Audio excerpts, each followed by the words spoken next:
And welcome to Weather and Ag in Focus on this Thursday, May 15th, 1:06 in the afternoon. I'm Chief Meteorologist Dean Wysocki, along with our Ag Director, Bridgette Readel, and we've been touting it, and finally we've got some thunderstorms that are pressing into the Fargo area.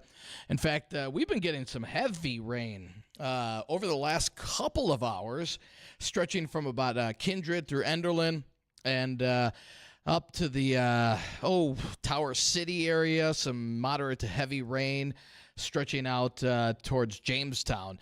Now, the National Weather Service just issued a tornado watch for areas just to the southeast of the FM area. That does include areas from about Fergus through Perham and out towards Brainerd and south towards the cities. And that goes through 8 o'clock tonight. So we could have some strong storms close to the FM area, mainly Lakes Country and points southward. Main threat is going to be large hail damaging winds. But again, we can't rule out an isolated tornado the further south you go of Lakes Country. Already, just south of Perham, some 3-inch limbs being reported down due to high winds out ahead of some of these thunderstorms that are moving in from Lakes Country. I had a couple people ask me, why is the weather moving from the southeast to the northwest? And there's a strong area of low pressure out in northeastern South Dakota, and everything rotates counterclockwise around that area of low pressure. So that's why normally weather moves from west to east, northwest to southeast. Occasionally, you'll get these weird movements. So look for those showers and thunderstorms coming in from the south and southeast as we head throughout the afternoon, and occasionally heavy rain. But the heaviest rain looks like it's going to fall to the east, or to the west, I should say, of the FM area, out towards Valley City, Jamestown, Bismarck, and north of there, where some of those areas could get 2-3 inches of rainfall out of this. While here in the Valley, Bridgette, and east into Lakes Country, probably 1/2 inch to 3/4 before all is said and done. Something's better than nothing, but we were hoping a little closer to the inch totals here in the FM area. But it looks like as that system parks over us tomorrow, we're going to see dry air, and that'll choke off the precip for the first half of the day tomorrow before more wraps in behind it. So we'll keep an eye on severe reports, possibility of severe weather later this afternoon, Lakes Country and southward. If you're traveling down to the cities, keep that in mind. You also have the opportunity for more rainfall next week with the next rain shower band that might move through here. That might help us out. Instead of just our 1/2 to 3/4 of an inch in this region, we'll take more of it. Now, as you listen to what Dean was saying about heavier rainfall to the west, I've had multiple reports from north central South Dakota, as well as into central North Dakota, anywhere from 2.3 to 3 inches of rain. So they definitely are seeing more even already. That was as of this morning. Some of those areas were picking up heavier rainfall. Great thing. I know that there are those who are still working in advance to finish some planting, or if the wind is down, to get some spraying done before the rain gets to you, but we'll all take it as soon as it arrives. That seems to be the plan. No doubt about it. And we've got a couple of guests on our show today. We're going to start them off a little earlier than we normally do. We do. We have an intro for On the Auction Block with Max Steffes. Do you want to debut that for us, Addison? Are you prepared? Come on. Well, that's okay. Come on, Addison. I was not ready for this yet. No. Well, we can always do it as we end with Max today. But Max Steffes with Steffes Group. Hey, how are you today? I'm good. Is it Leroy Van Dyke or what is it? No, it's your you got very me curious own. now. It's your very own Brad. When he was in the studio last time, we had him do the auctioneer's chant for us. Oh, so man. Use that All to our right. advantage. I like it. He was kind enough to sell us a 4020 and used a bidder number of 970. So the guy knows how to move a sale. Nice. Now we got our intro music. We got our bumper music, as they call it in the industry. There you go. That's right. Go ahead, Dean. Okay. So Max, a lot of fields here are tiled. Some are, some aren't. On the auction block, are you going to get more generally for a field that's tiled than isn't? And if so, how much more? Short answer is yes, absolutely. Tile came into the valley probably 25 years ago, And it really became prevalent about 10 years ago. So there hasn't been a lot of tiled land that is transacted. Okay. Because as you know, farmland doesn't typically trade hands very often. But Right. the parcels and the tracts of land that we have sold that have been tiled have definitely, the sellers have at least recouped the cost of installing the tile, and in some cases a premium over that. And I guess it would depend on the tract of land and how that tile has responded, or the land has responded to the tile, I should say. Mm-hmm. And generally speaking, the better it's responded, the more it's improved the land, the more it's improved yields. That's a bankable difference, and it could be substantially more than what's invested in tile. So long and short, it's a good investment. You're Okay. welcome, Ellingson, and all my other friends in the Right. drain tile business. Yeah, I think I just heard them nod. Yes. Yeah. And you've added author to your list of great things that you do, Max, because you mentioned that you're now writing for Dakota Farmer. Yeah, I do a monthly column for them, and I share those on LinkedIn. And kind of nice to sharpen the pencil once a month and come up with topic ideas that may or may not be interesting to landowners and bankers and attorneys and farmers. So as we build off of what Dean asked about tiling and how that can improve an overall productivity rating plus sales point on a piece of land, you wrote an article back a couple months ago talking about the cost of conservation easements and how that could affect a land value. And so the long and the short of it is, yes, it can, correct? And do you want to give a little more depth as to what was in your article in that regard? Yeah, so that's been something that's had a lot of buzz lately because there's some traction about possibly getting some of those eliminated or at least having a buyout option. So here in the Prairie Pothole region of the Dakotas, we have what's called the U.S. Fish and Wildlife wetland easements, and there's two types of easements that service sells. There's the wetland easements, and there's also the grassland easements, and both are perpetual. So they start 99 years starting tomorrow. And oftentimes those were sold in the 70s and 80s for what at the time was a lot of money. We're talking, in some cases $1,500 for a whole quarter of land, and that really encumbers the land. What that says is you can't ever drain, burn, or fill the delineated wetlands that the U.S. Fish and Wildlife Service determines on their wetland maps. So that pretty much excludes you from doing any ditching in those areas and also any tiling. There are some workarounds there with some setbacks and stuff, but generally speaking, people don't tile quarters or half sections of land that have those U.S. Fish and Wildlife easements on it. So it certainly adversely affects the outcome of our auction sales when we do have those easements on. The degree of which depends, of course. If there's a quarter of land that we're selling that has an easement on it, and if it didn't have that easement on it, a guy would be able to tile it and make a lot more tillable acres out of it. Obviously, that's going to hurt it more than a piece where, you got a quarter of land that's wet and there's nowhere for the water to go. Well, the easement probably isn't going to adversely affect it quite as much. So it really depends on the condition of the land. Well, condition of the land matters so tremendously, just in its productivity as well. I had a conversation with a farmer last night about salinity, and he's going to try a product that says it can help reduce the salinity. And I said, I'm very curious, because a piece of land gets sold saying X amount of tillable acres. It doesn't get sold saying this amount, 80% of these acres are much better producing than this amount. So, we got to figure out a balance there. And if we can try to do any of those land improvements, whether it's through tiling, knowing those easements, et cetera, that's going to make a difference to the purchaser as well as the seller in the long run. For sure. Yeah. As you were, and it all comes go down ahead, to and then I what have you an can. add on that. Yeah, sure. It all goes back to what you can, grow off that quarter section of land, and if you can grow some more bushels or some more acres, obviously that's going to improve the bottom line. So, as a guy who's in the auction business, and you're helping keep an eye on the values, et cetera, this is kind of twofold. Are you appraising land as well, or is that a separate function of your business? And with the potential rollback of situations like WOTUS, Waters of the U.S., are you paying a lot of attention to that? And is that affecting anything you see auction-wise lately? Yeah, so first and foremost, the appraisal side of things, that's a totally separate discipline, and we are not certified licensed real estate appraisers. There's all sorts of professionals out there that do that. We do provide broker price opinions and market analyses. Those are a little bit different. They're more informal, I would say, but the appraisal side of things is done by a separate a group of professionals, and we don't practice that. And in terms of WOTUS and stuff, and honestly, this U.S. Fish and Wildlife thing, it's hard to keep up with a lot of that because it moves so quickly. But we're definitely paying attention to it. And once that stuff is inked, and seeing how that might impact the farmland business. Well, I have a feeling a lot of things affect that farmland business, Max. Oh yeah. Yep.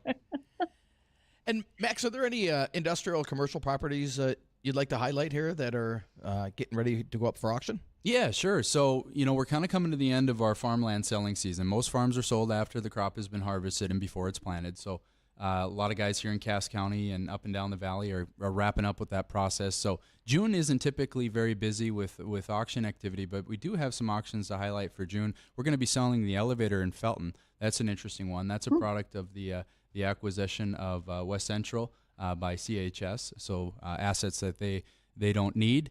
They're also selling a facility in Park Rapids, a nice shop business for you lake folks that are looking for a place to park that Ranger or maybe get some hunting gear. It's a wonderful little facility there in Park Rapids. So those are both in June. And then looking ahead to the fall, September is really when the auction activity heats up again. In Steele County, we're going to be selling 924 acres from Mark Johnson just north of Laverne. In November, we've got that Niesemeyer land be south of Castleton on 18. I know where both those are, so I'm going to pay close attention to those and watch how things progress as we get to September. Yeah. So, Max, our conversation today has sparked a list of questions for me to ask you the next time you come.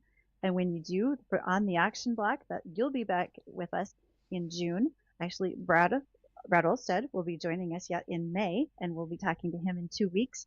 And we'll have your bumper music ready. I was just going to say, you better have his bumper. Hopefully he doesn't get a big head. We'll see what we can do for him. So, Thanks, folks, Bridgette. don't go anywhere. We want to catch up. Livestock markets. Thank you, Max. And we're going to be back shortly.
And welcome back to those Weather Nag and rumbles are- Focus on this Thursday afternoon. Skies are turning dark around the FM area. We've got a lot of wind, some thunderstorms, some reports of some half-inch, quarter to half-inch size hail just outside of Sabin. And I believe we had a caller call in, and Addison, we had a report from Ulen. Yes. Yeah, blowing dust. Yeah, down to half a mile of visibility out in that direction. Okay, and that makes sense because that line of storms is lining up from, let's say New York Mills through Barnesville and now entering Fargo. And it's the winds out ahead of that are going to cause quite a bit of blowing dust. So areas around Ulen, up towards Twin Valley, generally on the east side of the river, you're going to see those stronger winds. And again, this one line of storms that's moving through right now, producing a brief heavy rain. We'll see a break, and then we'll see additional storms. Tornado warning has just been issued south of Morris, and those storms moving due north. Nothing confirmed on the ground, but quite a bit of rotation on radar. And it's those areas down to our south, from Fergus southward towards Morris and down towards the cities, that is under a tornado watch for this afternoon. So it's a pretty dynamic weather system that wouldn't surprise me to spawn off a couple of tornadoes. I think the majority of this is going to be heavy rain, pea to marble size hail. The further you get into west central Minnesota from Fergus, again, down towards Alex and the cities, maybe even out as far east as Brainerd, again, could see some severe weather between now and 8 o'clock tonight where a tornado watch is in effect. So we'll be keeping an eye on radar. If there's any warnings issued for our area, we'll definitely break into coverage and let you know. But just in the meantime, with this line of storms coming through now, look for pea to marble size hail, brief heavy rain, and probably pick up about a tenth to a quick quarter of an inch of rain as this pushes through. So a little breaking weather there.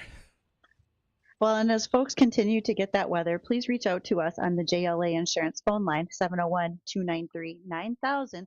Just remember, Nate Thorsrud at JLA Insurance makes insurance easy, and he'll come right out to you.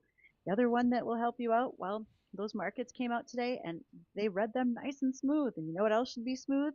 Your cybersecurity and all of your on-farm technology. And that's where you find Chris Sherman with Tech Support Farm to help you out.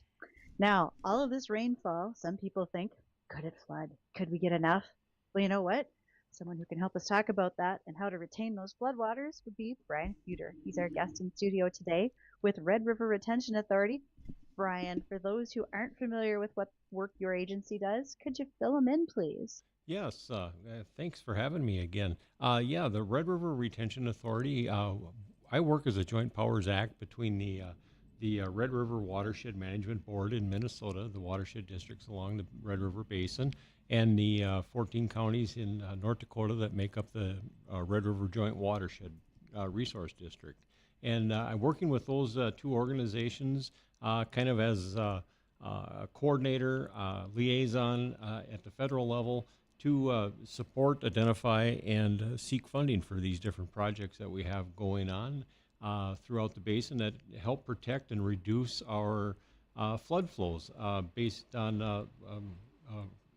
a proposal that was made in the long-term flood solutions a number of years ago that were looking to reduce tributary and peak flood flows of the main stem by 20% of the 1997 levels. And so we continue to do that through retention projects, which are temporary holding facilities that mostly are off-channel. They slow water down from coming into the river all at once, and the less water coming into the river, the less water the river has to convey northward. And so that's what we continue to work at. And Brian, Water management. Yeah. Because it likes to go wherever it wants. It usually does. Yes. Brian, you just got back from D.C. Yes, I did. What was going on out there? Well, Rob Zipp, the executive director for the Red River Watershed Management Board in Ada, him and I went out there, and we were pursuing some congressionally directed spending for 4 projects that are ongoing right now in the Minnesota basin. Those projects are the Nelson Slough Improvement Project up in Marshall County, Klondike Clean Water Retention Project near Lake Bronson, in the Two Rivers Watershed District, and then Roseau Lake Rehabilitation Project up near Roseau, and the Lower Wild Rice Corridor Habitat Restoration project near Ada. Those 4 projects are currently under construction, and we just need to have trying to find a little extra funding so that we can bring these projects to conclusion and put them into work. You know, a half-finished project is almost as good as an unfinished or as no project whatsoever. So we went out there with an ask with especially our Minnesota delegates for approximately about $28 million to bring those 4 projects to completion. It's nothing I like more than a good damn project. So this is going to be a fun conversation, Brian. Yeah. So when you're doing this, I just noticed all 4 projects that you mentioned are in Minnesota. Do you feel like it alternates? Like last year we had a heavier focus in North Dakota, this year in Minnesota, or really we're geographically blind. We're just trying to find the right project to be taken care of at the right time. Well, it is. We've got projects ongoing all the time. Right now, Minnesota seems to be the ones that have the projects that are under construction and have been gone through the planning stage, the design stage, and now they're in the construction phase. North Dakota has kind of fallen back a little bit on these. We've gotten through the planning stages. Now we're looking at moving into the design and the construction. But as of right now, today, we're probably about 2 years out from being shovel ready for any of the projects on the North Dakota side. We do have a considerable, so this year we went out and we asked for 4 projects in Minnesota. Next year we may be asking for all the projects in North Dakota for funding. So we're trying to take a basin-wide approach towards our requests for funding, and understanding that it doesn't matter if you live what side of the river you live on. When the water gets high, everybody's feet get wet, and it doesn't matter. It doesn't matter who you voted for. You're going to get wet just like the guy standing next to you. So that's another thing that we take a look at too. Is that the most non-discriminatory thing that we have out there right now is floodwater. It's really tough to sell flood control projects right now. We don't have any water. We haven't had any flooding. In fact, we're probably looking more on a drought situation. And so there's things that we can also look at and try to coordinate with throughout the Red River Retention Authority to utilize some of this retention water that's out there, and possibly looking at further uses for that as far as surface water storage, surface water usage. Maybe there's even some possibility that we can get some groundwater recharge through some maybe more permanent types of retention structures. Well, that would be huge. And some of the rehabilitation projects on dams and so forth, because you and I have talked about this before. And we had a really great round of improvements and additions probably in the 60s. Now it's been a while. We got to get back to those things.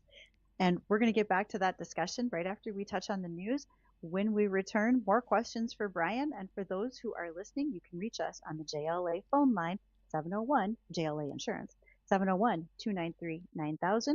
Weather or ag at flagfamily.com is our emails. And of course, please watch along with us on YouTube and Facebook, Acres TV, Weather and Ag in Focus for WDAY. And we'll be right back.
Well, this extremely welcome rainfall is music to the ears of our Here We Grow Wheat project. Our 20 acres should be getting some rainfall right now, much needed after we planted just last week. And a big thank you to not only Brian Fuder, who's in studio with us with Red River Retention Authority, but also Progressive Ag, to Ray Grabansky and his folks who are there to help you with your risk management. We thank them for being a sponsor. And Vision Ford in Wahpeton. If you are considering trading out cars, I know a lot of people are thinking about it or looking at different pickups. Now is your time to go talk to the folks at Vision Ford. So, Brian, as I looked through the email you sent, which has your 4 projects on it and a little bit of a description of it, I wanted to visit about the Lower Wild Rice Corridor over at, this is near, it's in Norman County, and Yep. I don't know if it's near Ada. If I Yes. say Norman County, would that be fair? Okay. Yep. All right.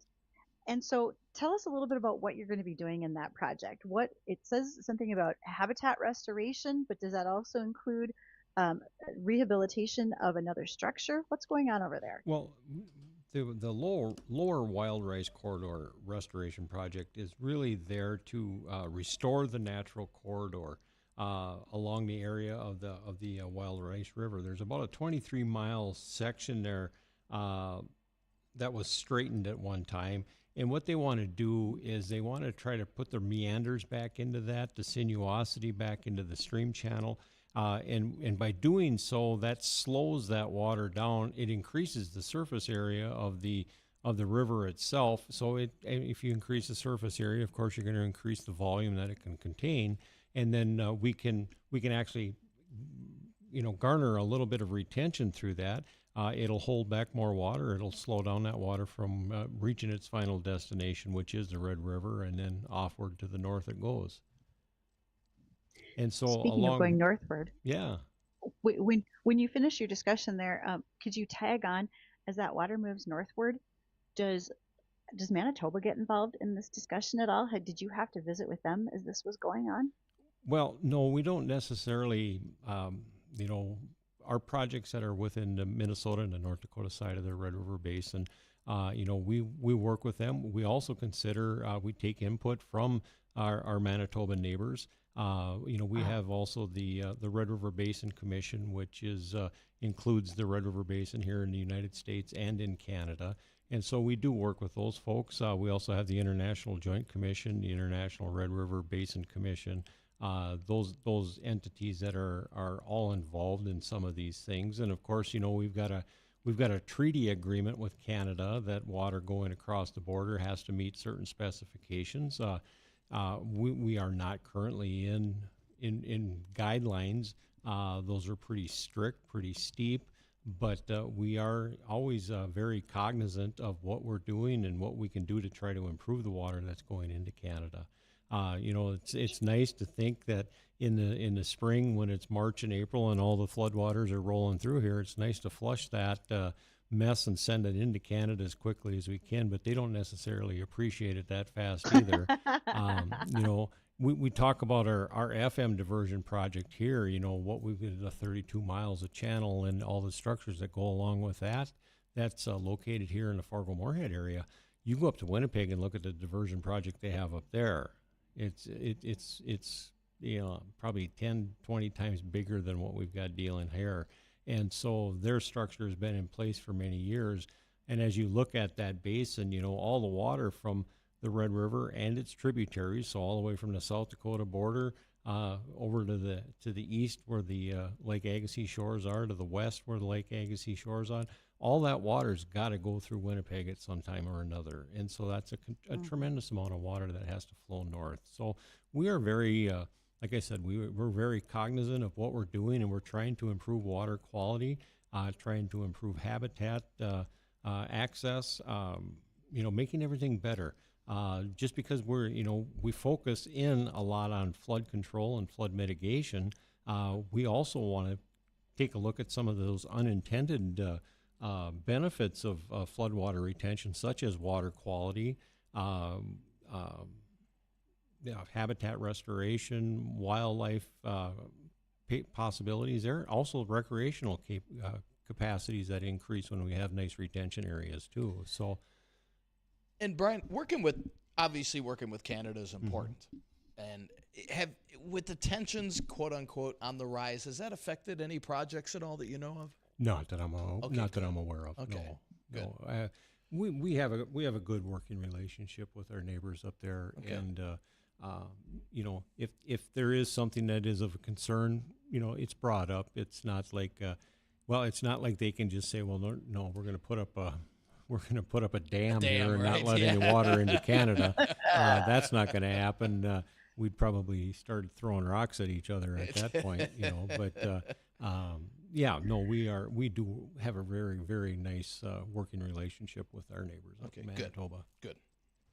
Yeah, well, we can't just let that water we can't just let that water find its own way, because just remember that old adage, whiskey's for drinking, water's for fighting. So we got to be careful with what we do. And you need one to make the other. So That's right. Yeah. That's right. So the project over in Norman County, as you were talking about, you said you're going to put some of the meandering back in. And so will this be a multi-stage project? Is this something that will be completed by end of summer 2025? What does that look like, Brian? Well, that project there is going to be in several steps. It's already been started, and of course, you know, these projects, you know, I think they're looking at. To be totally honest with you, we have 3 phases with here. I'm not as familiar with this project as I am with some of the other ones, but you know, just saying. Let's talk about the others. Well, no, I mean that's fine. I you know, it's kind of my fault that I'm not working, you know, sticking my nose in. But when things work well, I don't have to get overly involved. And so I know that there are 3 phases. You know, the first phase would be the land acquisition and then the restoration of the channels. And then that second phase would be the design and setback levees. And those setback levees are berms where some of the spoil piles are placed, and that helps to, you know, kind of channelize even the overflow areas. And then, of course, that channel rehabilitation. That's where we start looking at the habitat restoration of that to bring back some of those wetlands, some of those prime habitats for our local wildlife that we're looking for. So it's a very good project. You know, this is one of the probably more expensive projects, or one of our bigger asks. I think we requested roughly $10 million for congressionally directed spending for that project alone. Because it is, you know, 23 miles. It takes a lot of work to cover 23 miles, and a lot of material can be moved, and a lot of material has to be placed, and you know, the excavations and things like that are all very cumbersome, and it just has to it has to be done in phases. And you know, we expect that it won't probably be completely finished this year, but they're hoping to get a good chunk of it out of there. So when you think about the projects that you work with, I don't know that you can just generalize, but would you say that the majority of dollars spent on the projects you're working with are more federal versus state? Although I'm sure it varies greatly depending on which project it is. Yes, that's absolutely right. You know, we do see there's a lot of local dollars that go into these projects through the Red Board in Minnesota or the Joint Board in North Dakota. They do fund a considerable amount of those projects. The local taxpayers are paying for those projects to an extent. We also go to state funding for a lot of these things through the in Minnesota would be the DNR and those entities like that. North Dakota, we work a little bit more tightly in some of the areas, but North Dakota, the State Water Commission, Department of Water Resources supplies some funding for these things.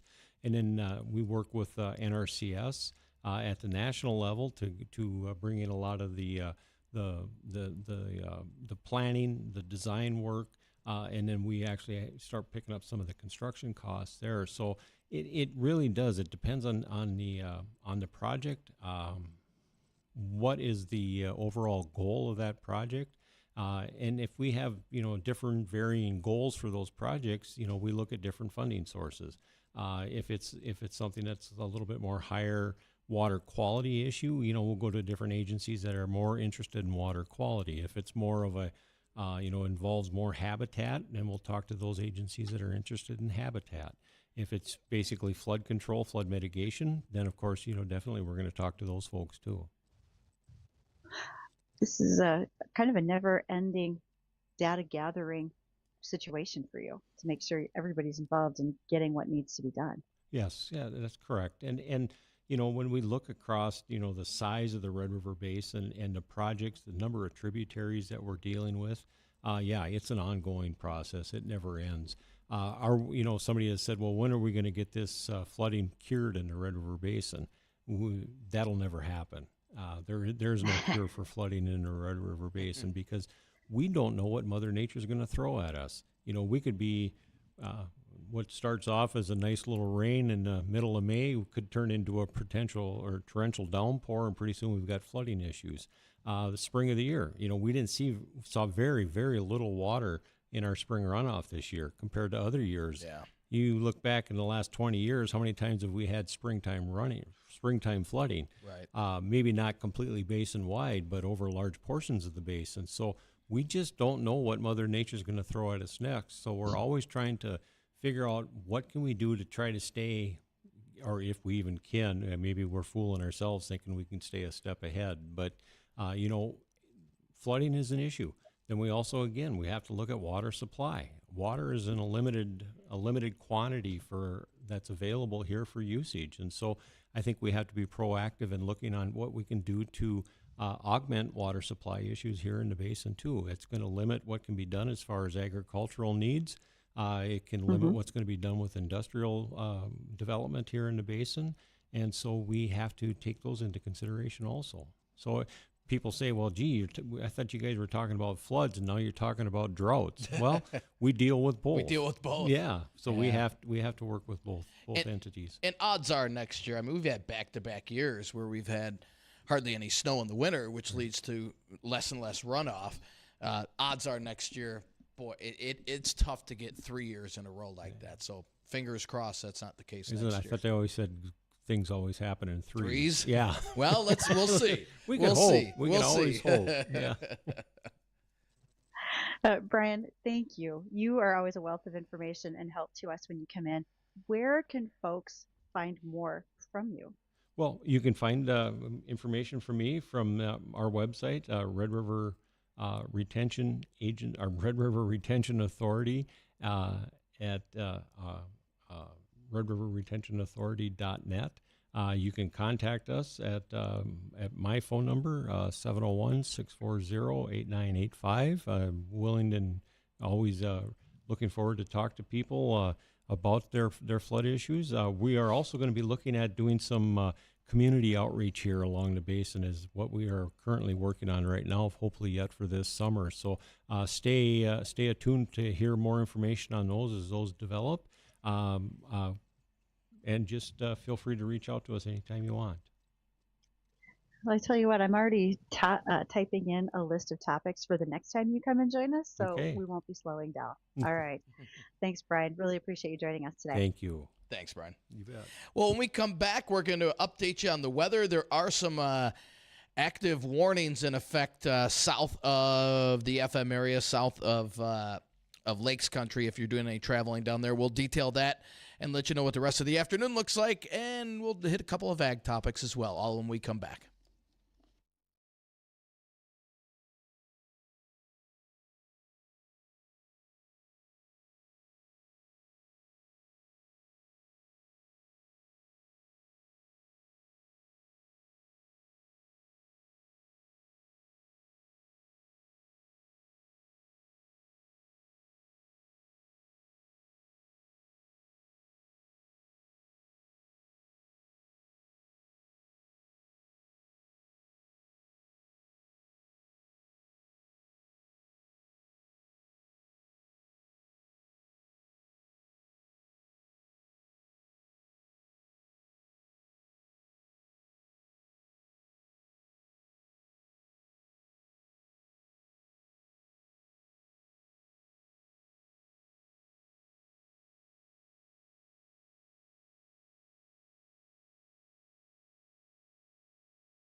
And welcome back to Weather and Ag in Focus. I want to thank everybody for joining us this afternoon. We've had a couple waves of showers and storms moving through the area.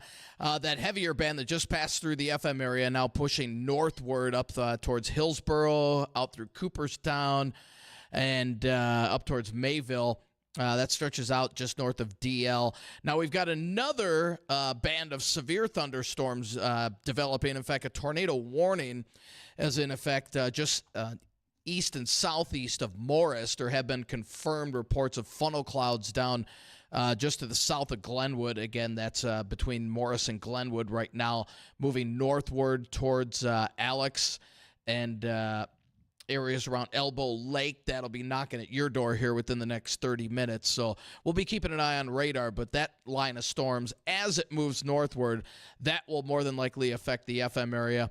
Not with tornadic activity. I do think they'll weaken a little bit as they move northward, but we'll see these waves of thunderstorms through the afternoon. We haven't had any confirmed reports of any large hail. We've had reports of pea to marble size hail across parts of Lakes Country and in the far southern valley as these storms move northward. So again, we'll see these waves of storms. We'll see a break for a little while, and then another round of storms will move in from the south. So this will be ongoing through the afternoon. If you're doing any traveling down towards the cities, tornado watch is in effect. That's where the greatest threat of severe weather is this afternoon. From about Elbow Lake through Alex up towards Brainerd and south towards the cities and east into Wisconsin. So if you're doing any traveling eastward, that's where the biggest threat of severe weather is going to occur this afternoon. And before all is said and done, if you didn't catch it earlier, we're expecting about a ½ inch to 3/4 of an inch of rain here in the FM area. Higher amounts just to our west and south. And as you get out towards Valley City, Jamestown, Bismarck, those areas, 2-3 inches of rain. We've had a few reports from Endon out in the far southwestern corner of the state, south of Dickinson. This is great news for them. They've already picked up about 3 to 4 inches. Areas up around the Bakken, they've picked up about a ½ inch to 3/4, and they'll pick up all of the western part of the state is going to pick up about another 3/4 of an inch to 1.5 inches additional rainfall. So some much needed precip, Bridgette, in some of those hardest hit areas of drought, which is good news for out there. Much of the state's going to get some much needed precip. We're just going to see the lesser amounts up and down the valley and into Lakes Country because it'll be a little more scattered instead of widespread. Dean, you had a caller wanting to know what the wind might be like now as he's coming from Grand Forks to Fargo, headed south. Maybe a semi-higher profile vehicle, so any advice you want to give there? Yes, as you get, in fact, let's take a look at this. As you get towards Hillsboro, you're going to start seeing, I guess you could call it a gust front, where as these line of storms move northward, you get a rush of strong winds out ahead of it. So as you're approaching the Hillsboro area, you're going to see those winds increase, and then following the winds, you'll start to see some very heavy rain. We've had wind gusts reported that I've seen up to about 48 miles an hour with this gust front as it comes through out ahead of this main line of storms. So yeah, high-profile vehicles going north to south. The closer you get to Fargo, you're going to hit those stronger winds out ahead of it. Some blowing dust being reported earlier in Ulen. Again, that'll be the case up and down the valley. So just be prepared for that over the next about 30 minutes. Stay tuned with us this afternoon in case we do have any severe weather, but don't go anywhere for now. The Jay Thomas Show, that's coming up next.